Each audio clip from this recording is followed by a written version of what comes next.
Gini, watch the space. Japuonj moro owito ngimane okinyi ma kawuono bang' kane otuome gi buomb ndege mar kalapapla e gwenge mag Masalani, Ijara, mano kaunti ma Garissa.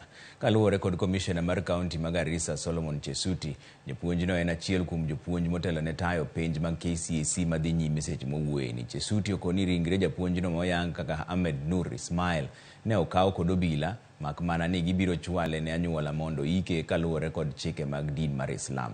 Maendi biro mana seche matin ne 24 bang' ndeke ariyo mag kalapapla luar e gwenge mag Wajir nyoro. This is his container got involved in an accident where one deputy head teacher, Ahmed Nur Ismail, was hit on the head by the rear rotor of the helicopter. He died on the spot. And we want to appeal to our colleagues who are handling exams, members of the public. Sometimes we may become excited out of seeing the helicopter being nearer or any other chopper being nearer where we are. We should keep off because these machines are very dangerous and they are very powerful. I think this is an appeal I want to make to all the members of the public in our county.